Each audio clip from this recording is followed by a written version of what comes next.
Praise the Lord. Praise the Lord. സ്നേഹമുള്ളവരെയും കത്തോലിക്ക വിശ്വാസത്തിൻ്റെ നിക്ഷേപം ആണ് കത്തോലിക്ക സഭയുടെ മതബോധന ഗ്രന്ഥം. അതോടൊപ്പം ഇതിൻ്റെ ഔദ്യോഗികമായ പേര് അപ്പസ്തോലിക് കോൺസ്റ്റിറ്റ്യൂഷൻ എന്നാണ്. അപ്പസ്തോലിക അനുശാസനം. വിശ്വാസികളായ നമ്മുടെ ഹൃദയത്തിൽ സഭയുടെ വിശ്വാസ പൈതൃകം ആഴത്തിൽ പകരുന്ന ഒരേ ഒരു വഴി സഭയുടെ വിശ്വാസ സത്യങ്ങളെ നമ്മൾ പഠിക്കുകയും അതനുസരിച്ച് നമ്മുടെ ജീവിതത്തിൽ വിശ്വാസം വളരുകയും ചെയ്യുമ്പോഴാണ്.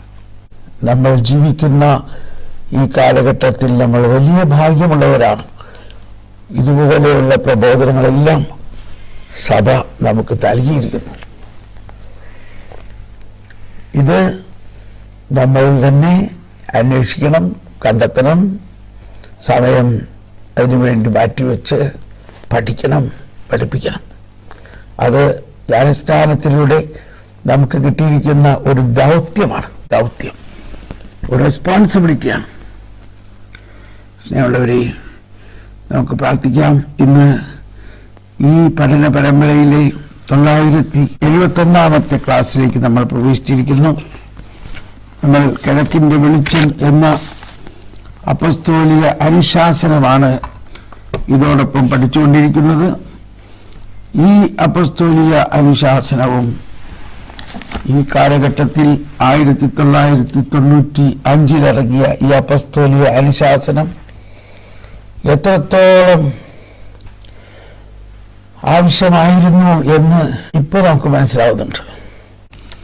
എന്നപോലെ സംഭവങ്ങൾ അതിൻ്റെ കൺട്രോൾ വിട്ട് പോയതിന് ശേഷമാണ് നമ്മൾ പലപ്പോഴും പഠിക്കുന്നത്. ഇങ്ങനെ ചെയ്തിരുന്നെങ്കിൽ ഇതുണ്ടാവില്ലായിരുന്നു. അതിൽ വളരെ കൃത്യമാണ്. ഈ കിഴക്കിൻ്റെ വെളിച്ചം സഭാമക്കൾ പഠിച്ചിരുന്നെങ്കിൽ, പ്രത്യേകിച്ച് എറണാകുളം അതിരൂപതയിലെ ബിഷപ്പുമാരും വൈദികരും സന്യസ്തരും വിശ്വാസികളും ഇത് പഠിച്ചിരുന്നെങ്കിൽ ഇന്ന് ഈ പ്രതിസന്ധി ഉണ്ടാവില്ലായിരുന്നു എന്നുള്ളത് സത്യമാണ്.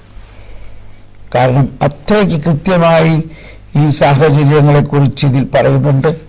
അതോടൊപ്പം രണ്ടാം വത്തിക്കാൻ കൗൺസിലിൻ്റെ ഡിക്രിയിലും പറയുന്നുണ്ട്. സഭാപ്രബോധനങ്ങളെ അനുസരിക്കുന്ന ഒരു കീഴ്വഴക്കം നമ്മൾ ഉണ്ടാകണം. എങ്കിൽ മാത്രമേ സഭ വളരുകയുള്ളൂ. നമ്മുടെ ഇൻസ്റ്റിറ്റ്യൂഷനുകളൊക്കെ വളരുന്നുണ്ടാകും. നമ്മുടെ എഞ്ചിനീയറിംഗ് കോളേജും നമ്മുടെ മെഡിക്കൽ കോളേജുകളൊക്കെ വളരുന്നുണ്ടാകാം. പക്ഷെ അതുകൊണ്ടല്ല നമ്മൾ നേടുന്നത്. വിശ്വാസിയുടെ ഹൃദയത്തിൽ വിശ്വാസത്തിൻ്റെ രഹസ്യങ്ങളെ കൃത്യമായി പഠിക്കേണ്ടത് നമ്മൾ ഓരോരുത്തരുടെയും കടമയാണ്. സ്നേഹമുള്ളവരെ, ഞാനും ഒരു എറണാകുളത്തുകാരനാണ്. ഞാൻ എൻ്റെ സ്വന്തം ഇഷ്ടത്തിൽ, സ്വന്തം ബോധ്യത്തിൽ ആരും എന്നെ പഠിപ്പിച്ചിട്ടല്ല. ഇതെല്ലാം കണ്ട് കേട്ട് സഭയുടെ പ്രബോധനങ്ങളെ അന്വേഷിച്ച് കണ്ടെത്തി പഠിച്ചിട്ടാണ് ഞാനിതെല്ലാം പകരുന്നത്. അതുകൊണ്ട് നമുക്ക് വളരെ സ്നേഹത്തോടും വാത്സല്യത്തോടും കൂടി ഈ കാലഘട്ടത്തിൽ നമുക്ക് ദൈവം തന്നിരിക്കുന്ന ഈ വലിയ പ്രബോധനത്തിൻ്റെ ഈ പഠന പരമ്പര അധികം ദിവസത്തിനകത്ത് ഇത് അവസാനിക്കാൻ പോവുകയാണ്. ഇത് വേഗം അവസാനിപ്പിച്ച് നമ്മുടെ കാറ്റഗിസം ക്ലാസ് തുടരണമെന്നുള്ള തിരക്കത്തിലാണെങ്കിലും ഓരോ പ്രാവശ്യവും ഇത് തുറന്നു കഴിയുമ്പോൾ അറിയില്ല, അതിൻ്റെ അകത്തുനിന്ന് ഉദിക്കുന്ന പ്രകാശം നമ്മളെ അങ്ങ് മയക്കിക്കളയുകയാണ്. വരുവിൻ, നമുക്ക് പ്രാർത്ഥിക്കാം. നമുക്ക് പ്രത്യേകം നമ്മുടെ എറണാകുളം അങ്കമാലി സഹോദരന്മാർക്ക് വേണ്ടി നമുക്ക് പ്രാർത്ഥിക്കാം. സഭയ്ക്ക് വേണ്ടി പ്രാർത്ഥിക്കാം. അതുപോലെ സീറോ മലബാർ സഭയുടെ ഈ പാരമ്പര്യത്തെ മനസ്സിലാക്കാൻ കഴിയാത്തവർക്ക് വേണ്ടി നമുക്ക് പ്രാർത്ഥിക്കാം. സ്നേഹമുള്ളവരെയും നമ്മുടെ ഓരോ ദിവസത്തെയും സാക്ഷ്യങ്ങൾ, അതിൽ വളരെ പ്രധാനപ്പെട്ട ഒരു സാക്ഷ്യം കഴിഞ്ഞ ദിവസം അടയാളമായിട്ട് കിട്ടിയത് ഇടതുവശത്തെ പക്വാരിയലിന് താഴെയുള്ള വേദന സഹിക്കപ്പെടുന്നു എന്ന് പറഞ്ഞത്, അത് ഇന്നലെ ആ സാക്ഷ്യം രേഖപ്പെടുത്തി. അതൊരു സിസ്റ്ററിനാണ് ആ അനുഭവം ഉണ്ടായത്. വളരെ വേദനയിലായിരുന്നു ആ സിസ്റ്റർ. ആ തത്സമയത്ത് കേൾക്കാൻ പറ്റിയില്ല. അവര് വളരെ പ്രത്യേക ഒരു കോൺഗ്രിഗേഷനിലാണ്, മിണ്ടാമഠത്തിലാണ്. മിണ്ടാമഠത്തിലെ സിസ്റ്റർമാർക്ക് ഇതൊന്നും കേൾക്കാനുള്ള പെർമിഷൻ ഇല്ല. എന്നാലും അവർ റോമിലുള്ള ഒരു മിണ്ടാമഠത്തിലായതുകൊണ്ടും വേറെ മലയാളികൾ ആരും ഇല്ലാത്തത് കൊണ്ടും പ്രത്യേകം സുപ്പീരിയറിന്റെ പെർമിഷൻ കൊണ്ട് അവർ കേൾക്കുന്നതാണ്. അതുകൊണ്ട് തന്നെ അവരുടെ ആ വോയിസ് എനിക്ക് മാത്രമായിട്ടാണ് അയച്ചു തന്നത്. അത് പരസ്യമാകാൻ അവർക്ക് നിയമമില്ല. ഞാൻ ചോദിച്ചിട്ടുണ്ട് അനുവാദം കിട്ടുകയാണെങ്കിൽ. എങ്കിലും നമുക്കറിയാം, മിണ്ടാമടക്കാര് മിണ്ടാമടമാണ്, അവരുടെ ശബ്ദം പുറത്ത് കേൾക്കാൻ പാടില്ല. വളരെ അത്ഭുതകരമായ ഒരു രോഗശാന്തിയായിരുന്നു അവർ.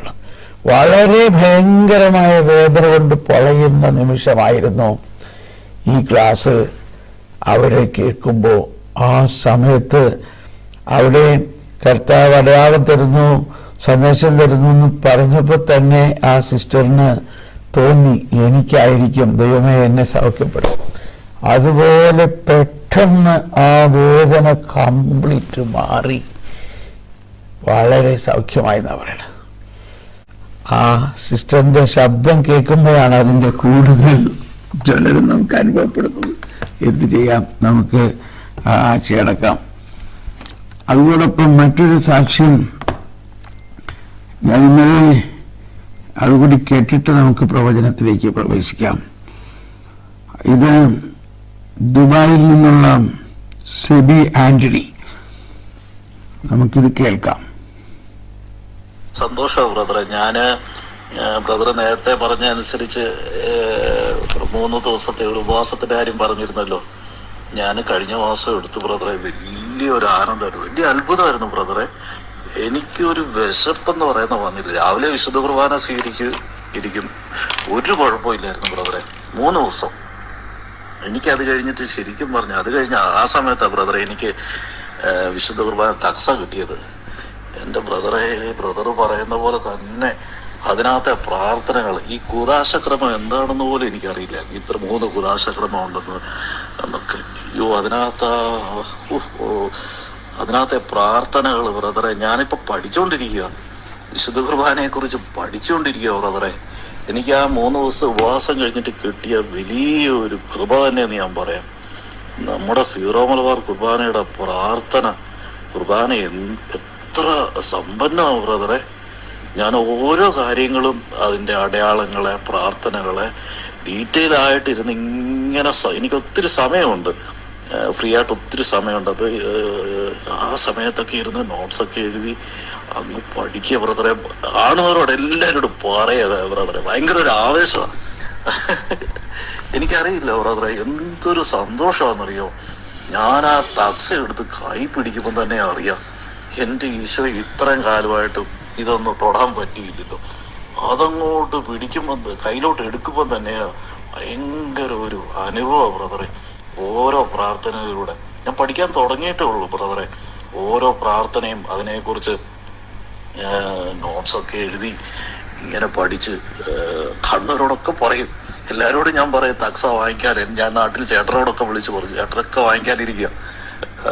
എല്ലാവരോടും പറഞ്ഞു, പുരോഹിതന്മാര് ചൊല്ലുന്ന, വൈദികൻ ചൊല്ലുന്ന പ്രാർത്ഥന ഒന്ന് കേട്ടു നോക്കിക്കേ, എത്ര മനോഹരം എൻ്റെ ബ്രദറെ. ഒത്തിരി നന്ദി ബ്രദറെ. ബ്രദറാണ് അതിനൊരു പ്രചോദനം തന്നത്.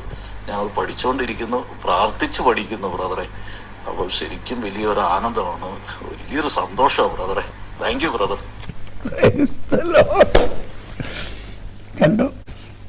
അപ്പൊ ഇങ്ങനെ നിങ്ങളെല്ലാവരും ഈ കുർബാനയുടെ കക്സ സ്വന്തമായിട്ടൊരെണ്ണം മേടിച്ച്, എന്ന് പറഞ്ഞാൽ കുർബാന പുസ്തകം, അത് നമ്മുടെ കുർബാന പുസ്തകത്തിൽ വൈദികർ പ്രാർത്ഥിക്കുന്നതും അതിനകത്തുണ്ട്.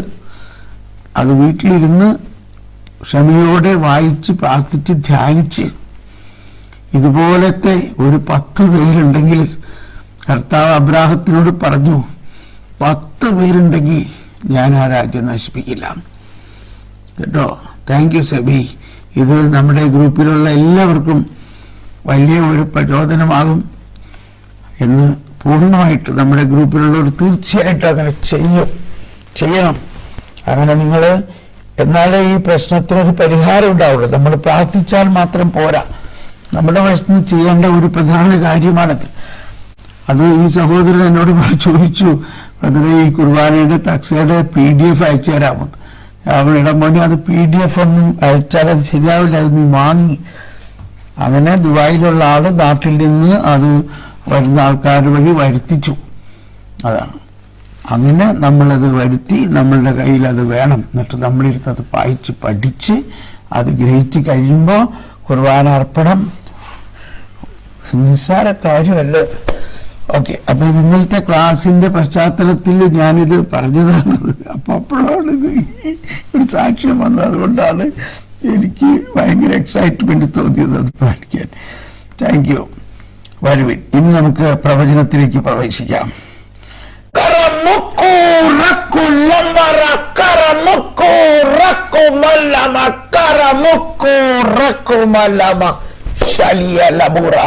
എന്റെ വാത്സല്യ ഭാചനങ്ങളെ കർത്താവ് അരുളി ചെയ്യുന്നു, എന്റെ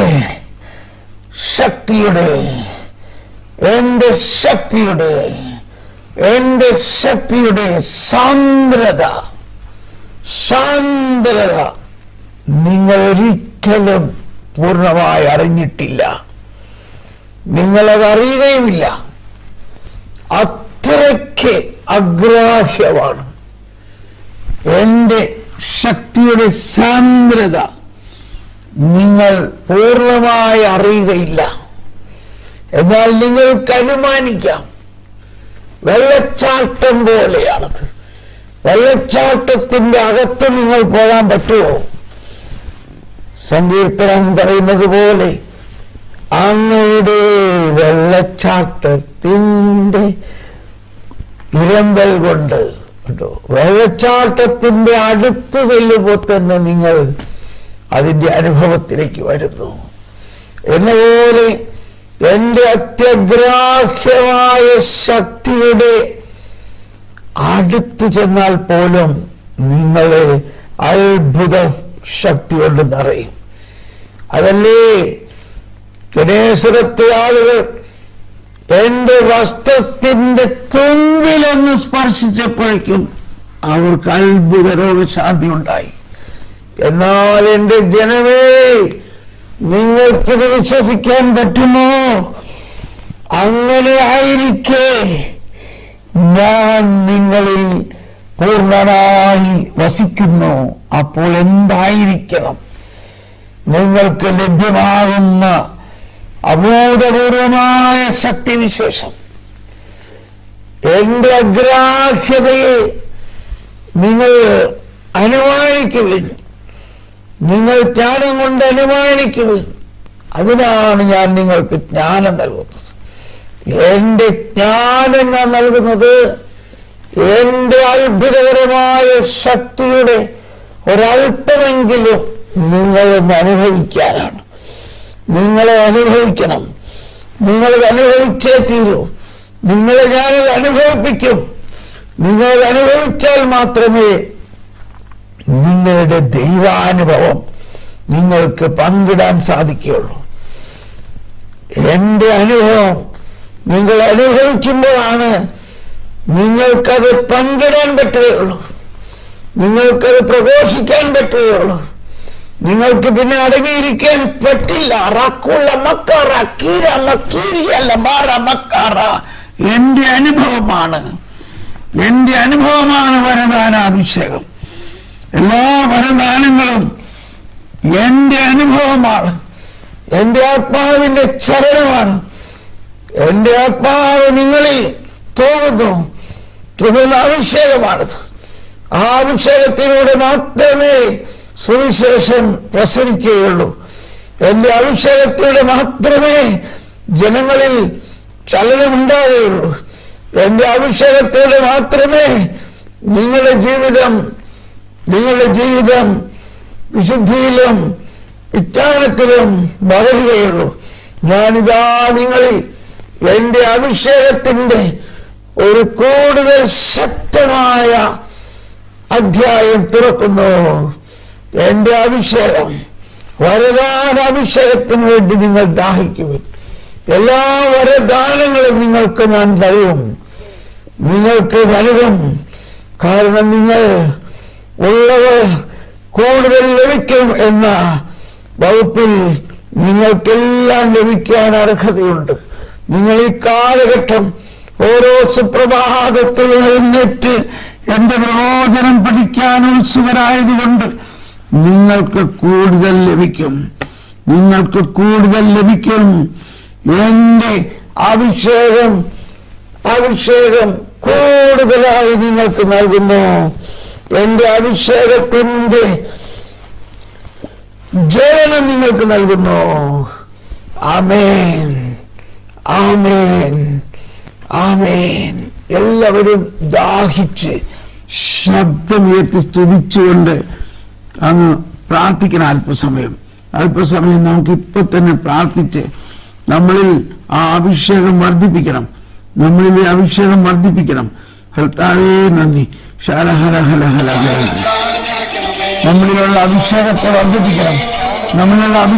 വർദ്ധിപ്പിക്കണം. എല്ലാവരും ക്ഷണിച്ച് പ്രാർത്ഥിക്കണോ? കർത്താവേ, അങ്ങ് അരുളിച്ചെയ്ത പോലെ ഞങ്ങളുടെ അഭിഷേകത്തെ വർദ്ധിപ്പിക്കണമേ. ഞങ്ങളുടെ അഭിഷേകത്തെ ജ്വലിപ്പിക്കണമേ.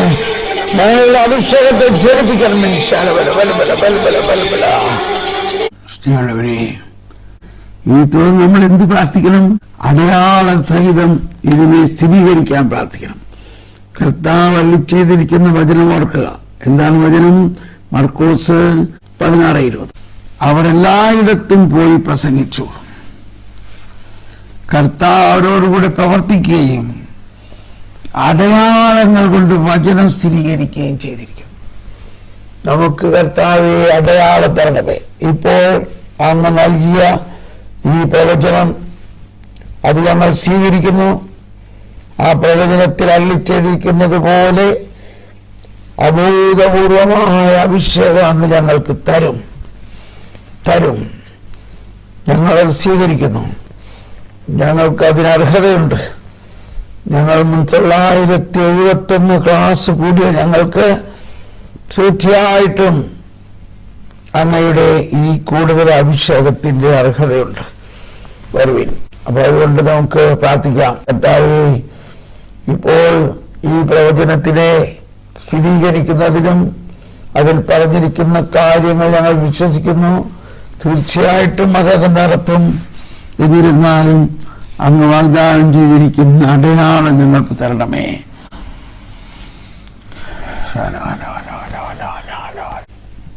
ശബ്ദമായിട്ടാണ് ഞാൻ കേൾക്കുന്നത്. ഇപ്പോ മുഴ മാറുന്നു. ആരുടെയോ ശരീരത്തിലേതോ ഭാഗത്തുള്ള മുഴ മാറുന്നു. അത് കൃത്യമായിട്ട് ഒരു സ്ഥലം ഇപ്പൊ പറയുന്നില്ല. മുഴ മാറുന്നു. തീർച്ചയായിട്ടും ഒന്നിലധികം പേർക്ക് അത് സൗഖ്യം കിട്ടുന്നുണ്ടാകാം. അതുകൊണ്ടാണ് അങ്ങനെ പറയാത്തത്. ഒന്നിലധികം പേർക്ക് ഈ മുഴ മാറുന്ന സൗഖ്യം കിട്ടുന്നുണ്ടാകാം. മുഴ മാറുന്നു. ഞങ്ങൾ വിശ്വസിക്കുന്ന കർത്താവേ, മുഴ മാറുന്നു. ഇപ്പോൾ ഇത് പറയുമ്പോൾ തന്നെ ഇത് കേൾക്കുന്നവരിൽ ഈ അടയാളം അനുഭവമാകും. ഇത് കേൾക്കുമ്പോൾ ശരീരത്തിലുള്ള മുഴ മാറും. അത് താഴ്ന്നു പോകും. അത് അവിഞ്ഞു പോകും. അതില്ലാതാവും. കർത്താവ് അടയാളമായിട്ട് നൽകുന്നു. അങ്ങനെ അത് സംഭവിക്കുമ്പോൾ നിങ്ങൾ എനിക്കൊരു സന്ദേശം തരിക. അത് ഞാനിവിടെ കേൾപ്പിക്കാം.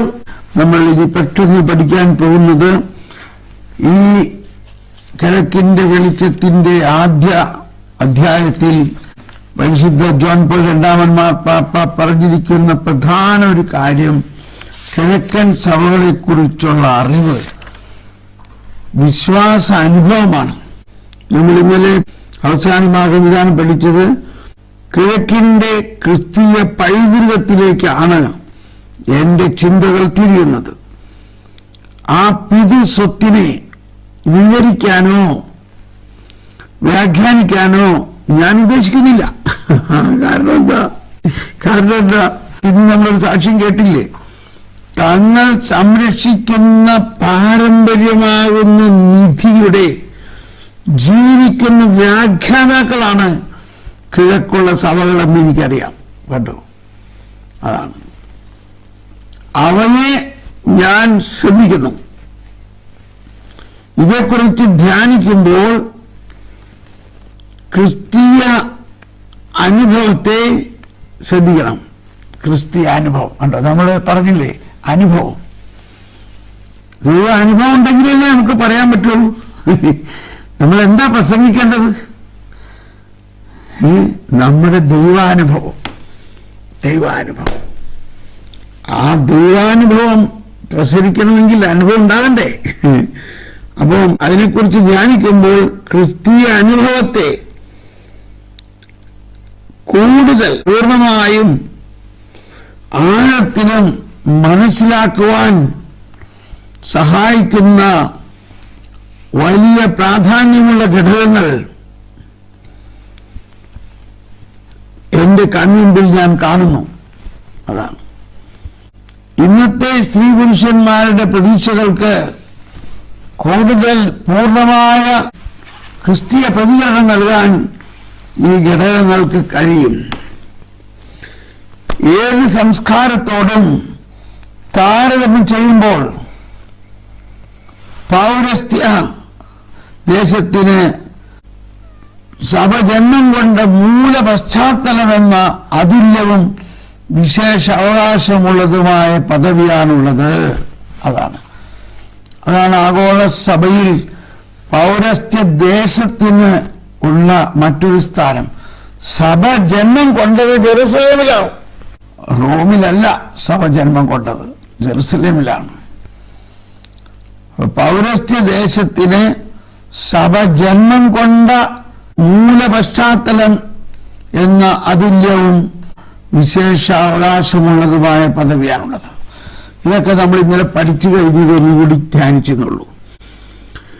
തുടർന്ന് കർത്താവായ ഈശോയിലുള്ള വിശ്വാസത്തെ സ്വീകരിക്കുന്നതിനും മനസ്സിലാക്കുന്നതിനും ജീവിക്കുന്നതിനും കണ്ടോ 3 കാര്യങ്ങളാണ്. കർത്താവായ ഈശോയിലുള്ള വിശ്വാസത്തെ സ്വീകരിക്കുന്നതിനും മനസ്സിലാക്കുന്നതിനും ജീവിക്കുന്നതിനും പൗരസ്ത്യ ക്രിസ്തീയ പാരമ്പര്യത്തിന് അതിൻ്റെതായ ഒരു രീതിയുണ്ട്. ഉദാഹരണത്തിന്, ഒരു കുഞ്ഞ് മാമോദീസ സ്വീകരിക്കുമ്പോഴാണ് ആ കുഞ്ഞ് ഏറ്റവും വിശുദ്ധമായ അവസ്ഥ. അപ്പൊ ആ സമയത്ത് തന്നെ വിശുദ്ധ കുർബാന സ്വീകരിക്കാം. ആ സമയത്ത് തന്നെ സ്ഥൈര്യലേഖനം സ്വീകരിക്കാം. ഈശോ പറഞ്ഞു, കുഞ്ഞുങ്ങളെ എന്റെ അടുത്ത് വരാൻ നിങ്ങൾ തടസ്സപ്പെടുത്തരുത്. ദൈവരാജ്യം കുഞ്ഞുങ്ങളെ പോലെയുള്ളവർക്കാണ്. അപ്പോ അത് പൗരസ്ത്യ പാരമ്പര്യത്തിൽ അങ്ങനെയാണ് നമ്മൾ മാമോദീസ സമയത്ത് തന്നെ 3 കുദാശകൾ സ്വീകരിക്കുന്നത്. ഇതെല്ലാം വളരെ പാരമ്പര്യമായിട്ട് ചെയ്യുന്നതാണ്. പക്ഷെ എന്നിട്ട് എറണാകുളത്ത് ചിലവരത് ചെയ്യണില്ല. എന്തുകൊണ്ട് ചെയ്യണില്ല? എന്ത് പറയാനാണ്? അപ്പൊ ആർക്കാ നഷ്ടം? ഞാൻ എൻ്റെ ഗ്രാൻഡ് സൺ, എൻ്റെ കുഞ്ഞുമോനെ മാമോദീസ കൊടുക്കുന്ന നേരത്ത് ഞാൻ അച്ഛനോട് പറഞ്ഞു 3 കുദാശയും കൊടുക്കണം. അപ്പൊ അച്ഛൻ അല്പം ഇങ്ങനെ മടിച്ചു നിന്നപ്പോ പെട്ടെന്ന് എനിക്കൊരു ഐഡിയ കിട്ടി. ഞാൻ പറഞ്ഞു, ഇവൻ എറണാകുളത്തുകാരനല്ല, ഇവൻ അമേരിക്കയിലെ ചിക്കാഗോ ഡയസിസിന്റെ ആളാണ്. അങ്ങനെ രക്ഷപ്പെട്ടു. അപ്പോ അവന് അവിടുത്തെ ഡയസിസിന്റെ രീതിയിൽ നമുക്ക് കൊടുക്കണ്ടേ? അവിടുന്ന് ഈ ലെറ്റർ വന്നിട്ടുള്ളതാണ്. അവൻ ഈ ഡയസിസിലെയാണ്, ഈ ഇടവകയിലാണ് അവന് മാമോദീസ കൊടുക്കാൻ ഇവിടുന്ന് വിരോധമില്ല അതുകൊണ്ട് അവിടുത്തെ ഡയസിസ് അനുസരിച്ച് കൊടുക്കാന്ന് പറഞ്ഞു. അപ്പൊ പിന്നെ പ്രശ്നം തീർന്നു. അങ്ങനെ 3 കുദാശകൾ കിട്ടി. അപ്പൊ ഈ 3 കുദാശകളും പ്രവേശന കുദാശകളും 3 പൗരസ്ത്യ ആരാധനക്രമത്തില് പൗരസ്ത്യ 23 സഭകളിലും ഉള്ളതാണ്. അതാണ് കർത്താവായുള്ള ഈശോയിലുള്ള വിശ്വാസത്തെ സ്വീകരിക്കുന്നതിനും കേട്ടോ മനസ്സിലാക്കുന്നതിനും ജീവിക്കുന്നതിനും പൗരസ്ത്യ ക്രിസ്തീയ പാരമ്പര്യത്തിന് അതിൻ്റെതായ ഒരു രീതിയുണ്ട്. അപ്പൊ ഞാൻ അതിൻ്റെ ഒരു എക്സാമ്പിൾ പറയുന്നുള്ളൂ. എന്താണ് അതിനകത്ത് ഒരു ഉദാഹരണം? ഈ അർത്ഥത്തിൽ അതേ വിശ്വാസത്തിൽ നിന്ന് ജനിക്കുകയും അതേ വിശ്വാസത്താൽ പരിപോഷിപ്പിക്കപ്പെടുകയും ചെയ്യുന്ന പാശ്ചാത്യ സഭാ പാരമ്പര്യത്തോട് പൗരസ്ത്യ സഭാ പാരമ്പര്യം വളരെയധികം അടുത്തു നിൽക്കുന്നു. എങ്കിലും അത് നിയമാനുസൃതമായും മികച്ച രീതിയിലും പാശ്ചാത്യ സഭയുടേതിൽ നിന്നും വ്യതിരിക്തമാണ്. കേട്ടോ, മാർപ്പാപ്പ പറയുകയാണത്. എങ്കിലും അത് നിയമാനുസൃതമായും മികച്ച രീതിയിലും പാശ്ചാത്യ സഭയുടേതിൽ നിന്ന് വ്യതിരിക്തമാണ്. കാരണം പൗരസ്ത്യ ക്രൈസ്തവർ രക്ഷകനോടുള്ള അവരുടെ ബന്ധത്തെ തങ്ങളുടേതായ രീതിയിൽ ദർശിക്കുകയും മനസ്സിലാക്കുകയും അങ്ങനെ തനതായ രീതിയിൽ ജീവിക്കുകയും ചെയ്യുന്നത്. കിഴക്കും പടിഞ്ഞാറും തമ്മിൽ നടന്ന വിവാദങ്ങളിൽ നൂറ്റാണ്ടുകളിലൂടെ ഉയർന്നു വന്നിട്ടുള്ള ദൈവശാസ്ത്ര വിഷയങ്ങളിൽ ഒന്നിനെയും പ്രത്യേകം എടുത്ത് കാണിക്കാനല്ല ഞാനിവിടെ ആഗ്രഹിക്കുന്നത്. മറിച്ച് ഇനി വളരെ പ്രധാന ഒരു പ്രസ്താവനയാണ്. എല്ലാവരും പേ അറ്റൻഷൻ, എല്ലാവരും ശ്രദ്ധിക്കണം. ഇപ്പൊ മാർപ്പാപ്പ പറയുന്ന കാര്യം ഞാൻ അങ്ങനെയുള്ള തർക്കത്തെക്കുറിച്ച് ഇവിടെ പറയുന്നില്ല, എടുത്തു കാണിക്കാനല്ല ഞാനിവിടെ ആഗ്രഹിക്കുന്നത്. മറിച്ച് കേട്ടോളൂ, മറിച്ച് ഈ സഭകൾ ആവിഷ്കരിക്കുന്ന ആരാധനാകർമ്മത്തെ ആദരവോടും വിറയലോടും കൂടെ സമീപിക്കാനാണ്. ആലോചിച്ചു, ഒരു മാർപ്പാപ്പയാണ് ഈ പറയണത്. ഈ പൗരസ്ത്യ സഭകൾ ആവിഷ്കരിക്കുന്ന ആരാധനാ കർമ്മത്തെ ആദരവോടും വിറയലോടും കൂടെ സമീപിക്കാനാണ്. നമ്മൾ ഈ ദിവസങ്ങളിൽ പാടിക്കേൽപ്പിച്ചായിരുന്നു.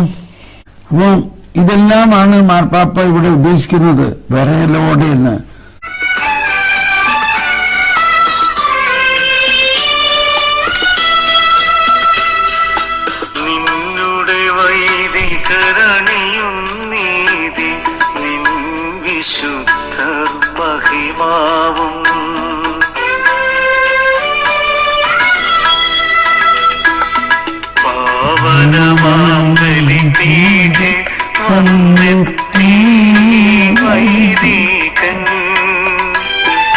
സ്വർഗത്തേക്കു കരങ്ങളുയർത്തിയവൻ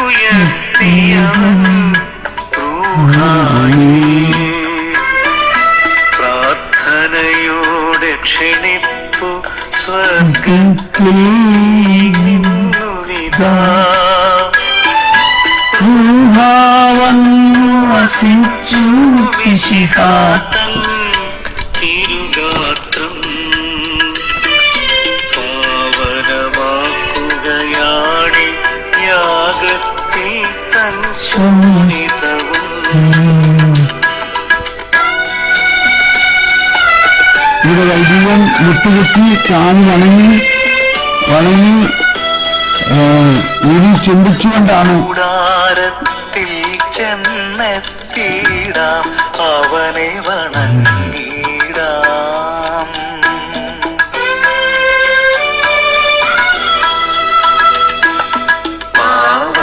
മാങ്ങളിടെ കണ്ണെത്തി വൈദികൻ സ്വർഗത്തേക്കു കരങ്ങളുയർത്തിയവൻ ൂഹായി പ്രാർത്ഥനയോടെ എല്ലാവർക്കും ഇതൊന്ന് ഹൃദയം തുറന്ന് പ്രാർത്ഥിച്ചുകൊണ്ട് പരിശുദ്ധാത്മാവിനായിട്ട് നമുക്ക് പ്രാർത്ഥിക്കാം. വസിച്ചു മിശിഹായൻ തിരുഗാത്തൻ അവനമാകത്തിൽ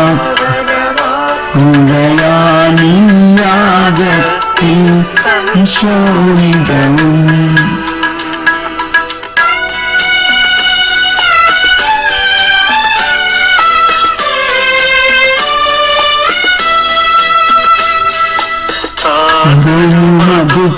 അതുപോലാത്മജനം പ്രിയരൂഹാക്കിൽ സ്തുതിയെന്നും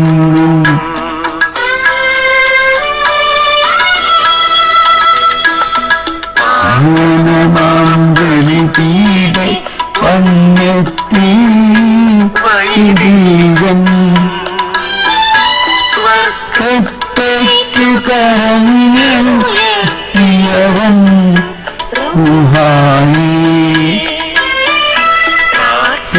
യോടെ കളിപ്പോൾ സ്വർഗത്തിൽ നിന്നുവിട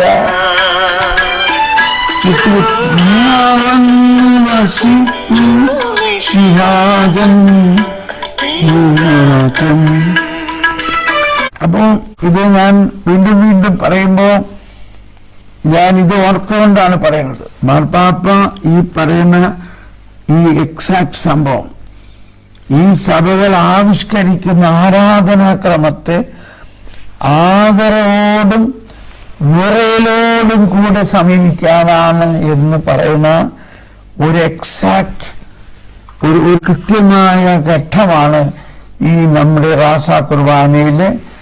അതായത് ഈശോയുടെ കബറിടം ആകുന്ന ആ വിരിയിൽ വൈദികൻ 4 വശത്തും നിന്ന് മുട്ടുകുത്തി 3 പ്രാവശ്യം ചുംബിച്ച് കരങ്ങൾ ഉയർത്തി ഇങ്ങനെ പ്രാർത്ഥിക്കുമ്പോൾ റൂഹ വന്നു വസിച്ചു. ഇവിടെ പറയുന്ന ഈ പ്രാർത്ഥന അനുസരിച്ച് ആ സമയത്ത് പരിശുദ്ധ റൂഹ വന്നു വസിക്കുന്നു. ഇത് സഭയുടെ പൈതൃകവും പിതൃസ്വത്വമാണ്. എന്നിട്ട് ഇവിടെ അവസാനം മാർപ്പാപ്പ കിഴക്കും പടിഞ്ഞാറിൽ നടന്ന വിവാദങ്ങളിൽ നൂറ്റാണ്ടുകളിലൂടെ ഉയർന്നു വന്നിട്ടുള്ള ദൈവശാസ്ത്ര വിഷയങ്ങളിൽ ഒന്നിനെയും പ്രത്യേകം എടുത്ത് കാണിക്കാനല്ല ഞാനിവിടെ ആഗ്രഹിക്കുന്നത്. മറിച്ച് ഈ സഭകൾ ആവിഷ്കരിക്കുന്ന ആരാധനാകർമ്മത്തെ ആദരവോടും വിറയലോടും കൂടെ സമീപിക്കാനാണ്. അതാണ് മാർപ്പാപ്പ ഇവിടെ ആഗ്രഹിക്കുന്നത്. ഉദാഹരണത്തിന് ഞാൻ പല പ്രാവശ്യം പറഞ്ഞൊരു ഉദാഹരണം പറയാം. ഇത് എറണാകുളത്തിന്റെ ശബ്ദമാണിത് ഈ പറയുന്നത്. ഞാനും എറണാകുളംകാരനാണ്. അപ്പൊ ഇവിടുത്തെ വിഷയം എന്താണ്? നമ്മളുടെ ഒരു പ്രോഗേറ്റീവ് അനുസരിച്ച് മാറ്റാനുള്ളതല്ല. സഭയിലൊരു കോമ്പിറ്റന്റ് അതോറിറ്റി ഉണ്ട്. അതാണ് കറക്റ്റ് വേർഡ്. ആരാധനാക്രമത്തെ കുറിച്ച് നിശ്ചയിക്കുന്ന ഒരു കോമ്പിറ്റന്റ് അതോറിറ്റി ഉണ്ട്. അത് പാരമ്പര്യമായിട്ട് ആരംഭം മുതലുള്ളതാണ്. നമ്മളല്ല കോമ്പിറ്റന്റ് അതോറിറ്റിനെ ഉണ്ടാക്കുന്നത്. നമ്മൾ അതിന് വിധേയപ്പെടുകയാണ് വേണ്ടത്. ഇപ്പോ റിസർവ് ബാങ്കിലെ ഗവർണർ നോട്ട് അടിക്കുന്ന പ്രസിന്റെ റിസർവ് ബാങ്കിന്റെ governor is A competent authority.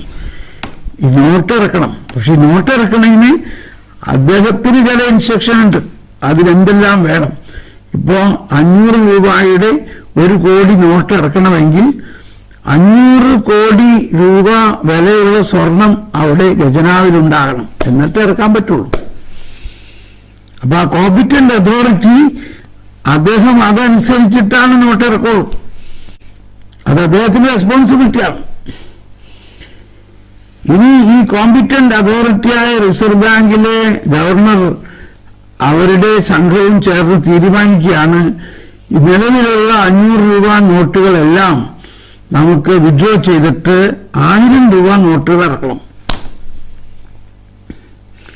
എന്നിട്ട് അവർ നോട്ടിഫിക്കേഷൻ നടത്തി 7-ാം തീയതി മുതൽ ഇപ്പൊ നിലവിലുള്ള 500 രൂപ നോട്ടുകൾ ഇലിസിറ്റാണ്, ക്യാൻസൽ ആക്കിയിരിക്കുന്നു. അത് അൺവാലിഡാണ്.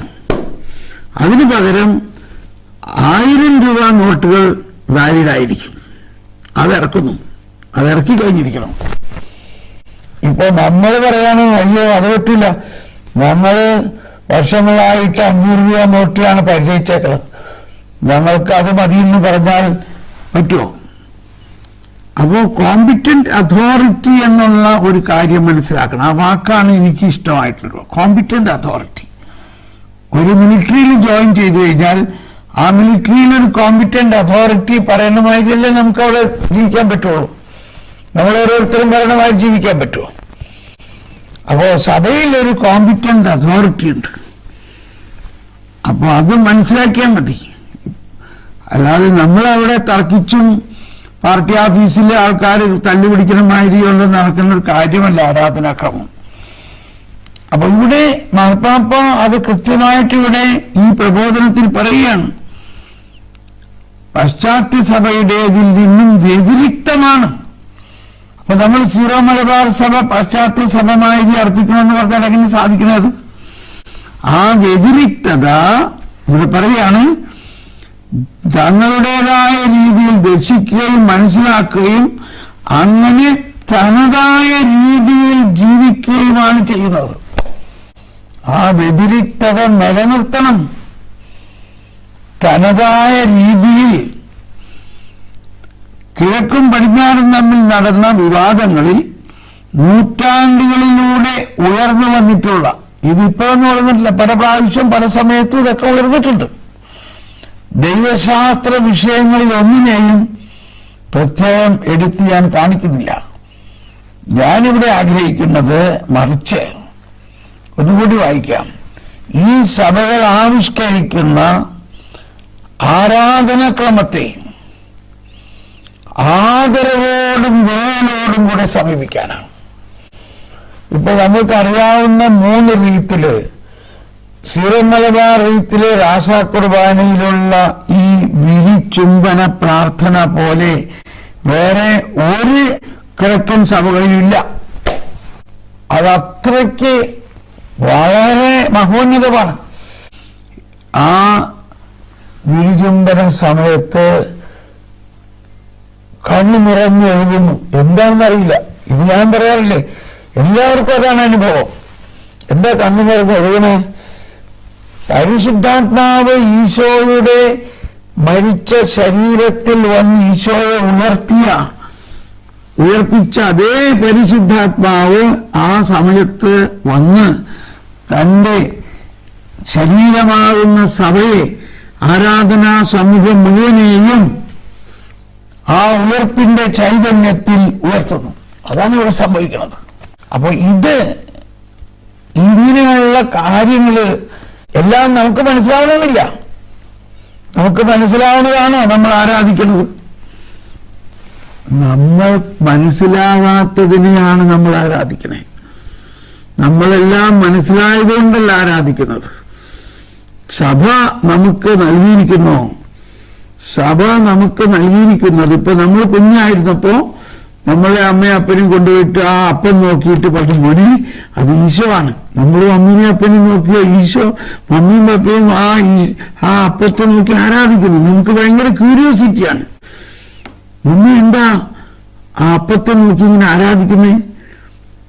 നമ്മൾ മമ്മിയുടെ മുഖത്ത് നോക്കും, അപ്പത്തെ നോക്കും. അപ്പൊ മമ്മി പറയും, ഈശോ ആണ്, ഈശോ കേട്ടോ, അത് ഈശോ ആണ്, ഈശോ ആണ്.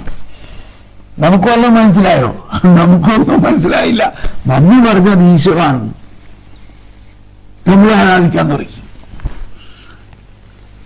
അത് കഴിഞ്ഞ് വലുതായി കഴിഞ്ഞപ്പോഴാണ് നമുക്കതിൻ്റെ കാര്യം മനസ്സിലാവുന്നത്.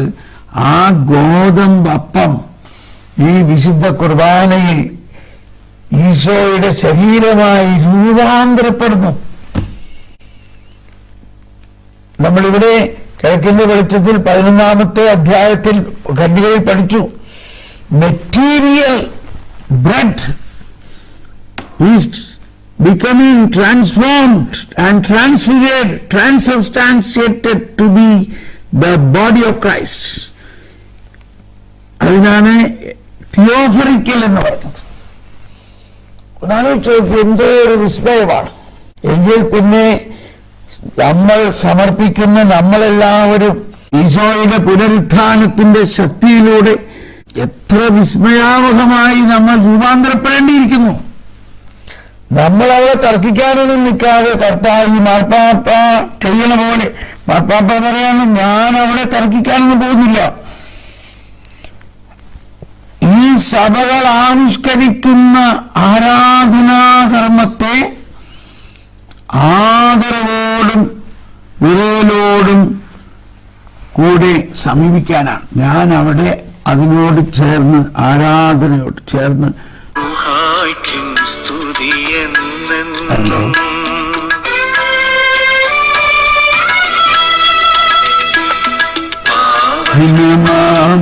പീഠേ വന്നെത്തി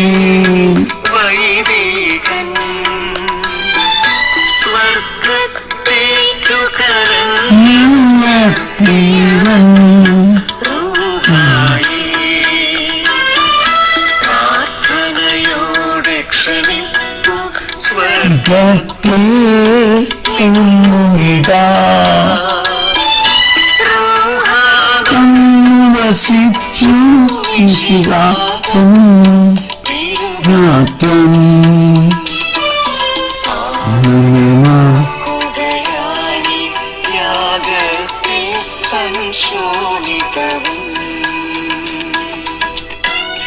ഇനി കൂടുതലായിട്ട് ആ പൗരസ്ത്യ ആരാധനാക്രമത്തിന്റെ ഉത്ഭവത്തെ കുറിച്ചെല്ലാം ആദ്യ ആമുഖ ഭാഗത്ത് നമ്മൾ ഇനി അടുത്ത ക്ലാസ്സുകളിൽ പഠിക്കും.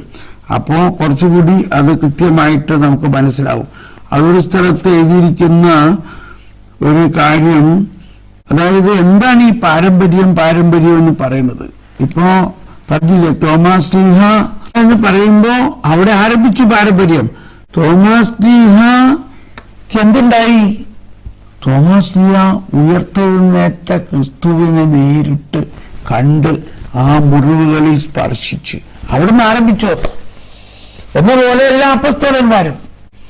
അപ്പൊ പാരമ്പര്യം എന്ന് പറയുന്നത് നമ്മുടെ ഈ ഇതിലൊരു പാരഗ്രാഫിൽ അത് പറഞ്ഞിട്ടുണ്ട്. അത് ആരംഭിക്കുന്നത് അപ്പസ്തോലന്മാർ ഉയർത്തെഴുന്നേറ്റ കർത്താവിനെ കണ്ട് ആ കർത്താവിൽ നിന്ന് അവർക്ക് ലഭിച്ച, അതാണ് പാരമ്പര്യം. അവിടെ മുതൽ ആരംഭിക്കുന്നതാണ് പാരമ്പര്യം. അപ്പോ അങ്ങനെയുള്ള പാരമ്പര്യത്തെ മാറ്റാൻ ആർക്കും സാധ്യമല്ല. നിങ്ങൾക്ക് എന്തെങ്കിലും ഇങ്ങനെയുള്ള സംശയങ്ങൾ നേരത്തെ എനിക്ക് എഴുതി അറിയിക്കുകയാണ്, അതിനെക്കുറിച്ച് ഒന്ന് വിവരിക്കുകയാണ് എന്നായിരിക്കും എന്ന് പറയുകയാണെങ്കിൽ ഞാൻ അതിന് വിവരിക്കാം. പാരഗ്രാഫ് 8 ഓർമ്മയും പ്രതീക്ഷയും മിശിഹായുടെ സഭയുടെ പിതൃസ്വത്താണ് പാരമ്പര്യം. എന്നിട്ട് പറയാണ്, എല്ലാവരും കേട്ടോളൂ, സ്ലീഹന്മാർ കണ്ടുമുട്ടുകയും സാക്ഷ്യം നൽകുകയും ചെയ്ത ഉയർത്തെഴുന്നേറ്റവനെ കുറിച്ചുള്ള സജീവ സ്മരണയാണിത്. അതാണ് പാരമ്പര്യം. എന്താണ് പാരമ്പര്യം? 8ാമത്തെ ഖണ്ഡിക. എല്ലാവരും ഇനി ഓർത്തിരിക്കുക, 8ാമത്തെ ഖണ്ഡിക. മിശിഹായുടെ സഭയുടെ പിതൃസ്വത്താണ് പാരമ്പര്യം. സ്ത്രീയന്മാർ കണ്ടുമുട്ടുകയും ഉണ്ടോ? ആരെ കണ്ടുമുട്ടി? പരസ്പരം കണ്ടുമുട്ടി ആരില്ല, ഉയർത്തെഴുന്നേറ്റ കർത്താവിന്. അത് മനസ്സിലാക്കാൻ 3 ദിവസം മുമ്പ് ഈശോയെ കൊന്നു കുഴിച്ചിട്ടു. ആ കൊന്നു കുഴിച്ചിട്ടപ്പോ ഇവരൊക്കെ വിചാരിച്ച് കഴിഞ്ഞടാ വിചാരിച്ചു. ഒന്ന് ആലോചിച്ച് നോക്കി. അവർ പേടിച്ച് ഭയന്നു. ഇത്രയും വലിയൊരു സംഭവം നടന്നു. ഈശോയെ അവർ കുഴിച്ചിട്ടറച്ച് കൊന്നു കുഴിച്ചിട്ടു. അത് ഈശോ ഉയർത്തെഴുന്നേറ്റ് വന്നിരിക്കുന്നു.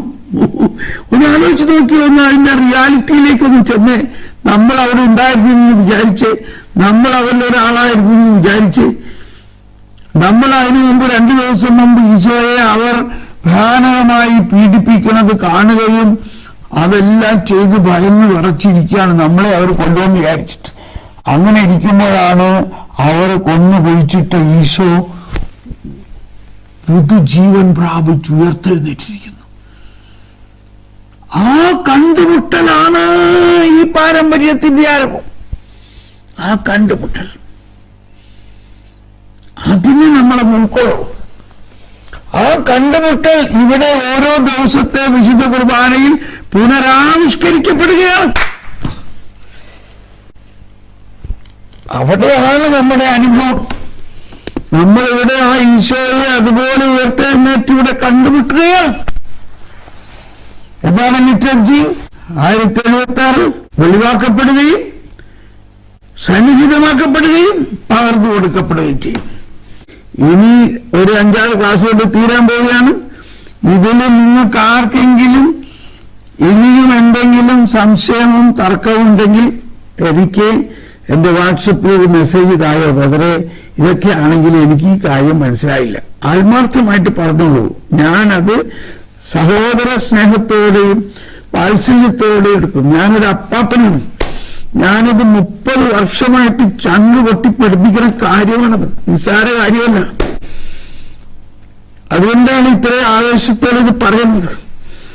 ഇപ്പൊ അതിന്റെ ഉള്ളിൽ മനസ്സിലാക്കിയ ഒരാളുടെ സാക്ഷ്യം കേട്ടോ, അങ്ങനെ ഒരുപാട് സാക്ഷ്യങ്ങളുണ്ട്, ഒരുപാട് വൈദികരും സാക്ഷ്യങ്ങളുണ്ട്. അപ്പൊ അത് നിങ്ങൾ ഈ ക്ലാസ് കൂടിയ നിങ്ങൾക്ക് ഇത് മനസ്സിലായില്ലെങ്കിൽ പിന്നെ ആർക്കാ മനസ്സിലാകുക? അതുകൊണ്ട് ഈ ക്ലാസ്സുകൾ കൂടിയ നിങ്ങൾക്ക് ഒരു സംശയം ഉണ്ടാകരുത്. നിങ്ങൾ ഇത്രയും പേർ ക്ലാരിറ്റിയിലാകുകയാണെങ്കിൽ ആ ക്ലാരിറ്റിയിലൂടെ ഇത് സഭയിൽ ഒരു തരംഗമാക്കി മാറും. അതുകൊണ്ട് നമ്മളിത് ഇത്രയും പഠിച്ചിട്ട് നമുക്ക് ആർക്കെങ്കിലും സംശയം ഉണ്ടെങ്കിൽ ആ സംശയം മാറ്റാൻ ഞാൻ തയ്യാറാണ്.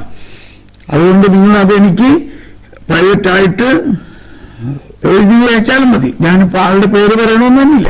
അപ്പോൾ നിങ്ങൾ എനിക്കത് പ്രൈവറ്റായിട്ട് അയച്ചോളൂ. അപ്പൊ ഞാൻ അതിന്റെ ഉപോത്ബലകമായ പ്രബോധനം എടുത്തിട്ട് പ്രിപ്പയർ ചെയ്ത് ഞാനത് അവതരിപ്പിച്ച് ക്ലാരിഫൈ ചെയ്യാം.